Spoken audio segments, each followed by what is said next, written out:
क्या आपको पता है, भगवान ने सारे संसार को प्रेम का संदेश दिया है। प्रेम के द्वारा आप पूरी दुनिया को जीत सकते हैं। अब खुद सोचिए, अब दुनिया से क्या चाहते हैं? प्रेम चाहते हैं या घृणा चाहते हैं? भगवान बुद्ध कहते हैं, प्रेम से ही घृणा को जीता जा सकता है। लेकिन हम सभी प्रेम के भाव को समझ नहीं पाते हैं और सब विपरीत करते रहते हैं। एक बार की बात है, भगवान बुद्ध का एक शिष्य आनंद एक दिन भिक्षाटन के लिए गांव के लिए निकला। तभी उन्हें प्यास लग गई। वे एक कुएं के पास गए। वहां पे एक औरत पहले से ही जल भर रही थी। उन्होंने उसे पानी पिलाने का आग्रह किया। पहले तो वो पानी देने के लिए तैयार हो गई, लेकिन बाद में उसने अपना घड़ा पीछे करते हुए पानी देने से इनकार कर दिया। वह शिष्य बोला, क्या हुआ? उस औरत ने कहा, मैं आपको पानी नहीं पिला सकती। मैं एक नीच जात से हूँ। मेरे पानी पिलाने से आपका धर्म भ्रष्ट हो सकता है। आनंद ने कहा, आप इसकी चिंता मत कीजिए। पानी पिलाना तो पुण्य का काम होता है। आप बस मुझे पानी पिलाइए। इस धरती पे कोई ऊंच नीच नहीं है, सब एक समान है। यह सुनकर वह युवती बेहद खुश हुई। उसने आनंद को पानी पिलाया और वह वहां से चली गई। वह रास्ते में जाते हुए आनंद के बारे में ही सोच रही थी।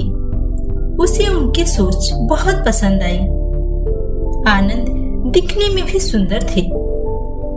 वह युवती आनंद की ओर खींची हुई चली जा रही थी। वह रोज उस कुएं के पास जाकर उनका इंतजार करती। जब आनंद कुएं के पास से भिक्षा मांगने हुए गुजरते तो वह युवती उन्हें पानी पिलाती। वह युवती आनंद को जी भरकर देखना चाहती थी। एक दिन आनंद नहीं आए। वह युवती बहुत परेशान हो गई और उनके बारे में लोगों से पूछते हुए आश्रम में जा पहुंची।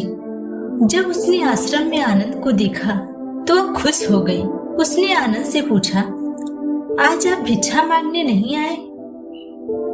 उसने युवती की बातों का जवाब देते हुए कहा, आज मुझे आश्रम में बहुत काम था।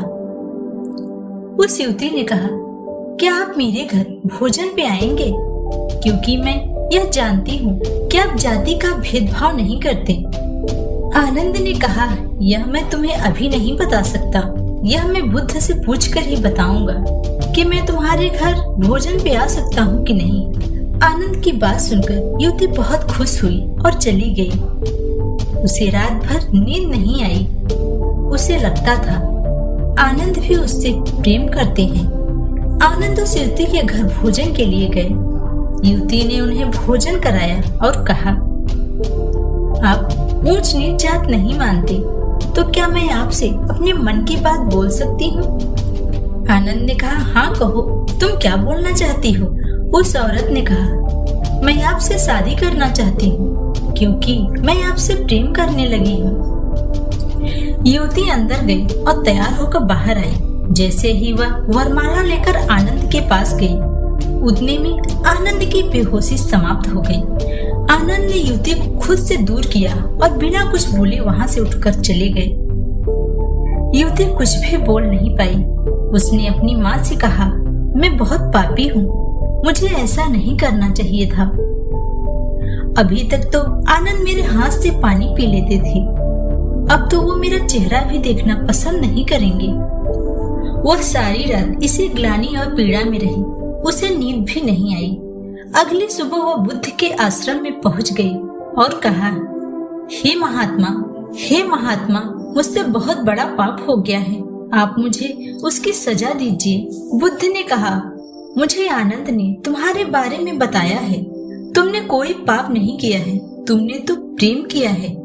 युवती ने कहा, परंतु आनंद तो मुझसे प्रेम नहीं करते, वह मुझसे घृणा करते हैं।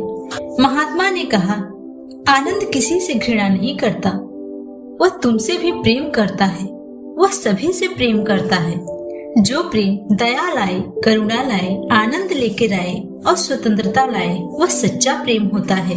इसके ही विपरीत जो प्रेम गलत कार्य करवाए, क्रोध, लालच, मन में पीड़ा और अशांति लेकर आए, वो प्रेम नहीं हो सकता। आनंद जितना तुमसे मिलने से पहले खुश था, आज भी वह उतना ही खुश है। अब तुम बताओ, क्या तुम आनंदित हो? क्या तुम्हारे मन में शांति है? क्या तुम्हारे प्रेम ने तुमसे कोई गलत कार्य नहीं कराया? पहले तुम कितनी खुश थी और आज देखो कितनी पीड़ा में हो।